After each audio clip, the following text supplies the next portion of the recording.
Marami ang nagulat na malaki na pala ang tiyan ng isa sa aktres na may pinakamagandang mukha sa Philippine showbiz na walang iba kundi si Christine Hermosa na kasalukuyang buntis sa sixth child nila ng aktor na si Oyo Soto.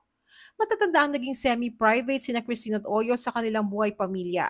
Kaya naman ngayon lang nasilayan ng netizens ang malaking baby bump nito sa pang-anim na anak nila ng aktor. Panoorin ang buong detalye.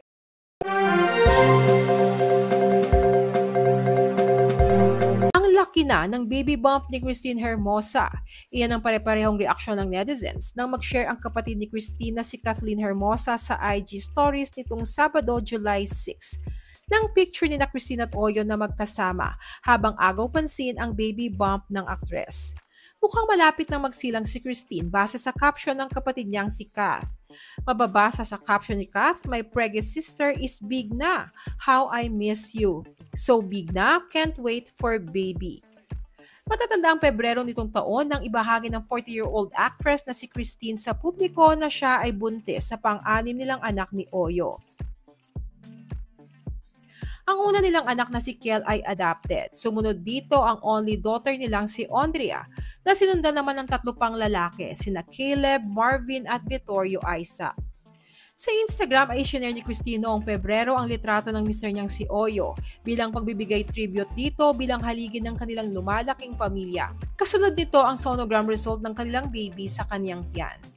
Kwento ni Christine na umaasa siyang mabuntis muli pero hindi daw niya expected na dadating ang magandang balita. Kahit pa na ang dami na nila, parang laging first time. Iba't ibang level ng overwhelming emotions each stage of every pregnancy. One thing's for certain, we really cannot limit God's power, even how impossible it may seem.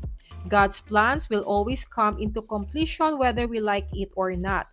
Akala ko noon last na si Isaac. Ngayon, hindi ko na talaga alam kay God.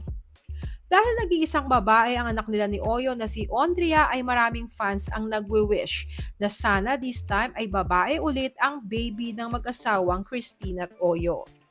Ano pong masasabi nyo sa muling pagbubuntis ni Christine na sa age niyang 40 years old ay parang hindi nagkakaedad sa itsura?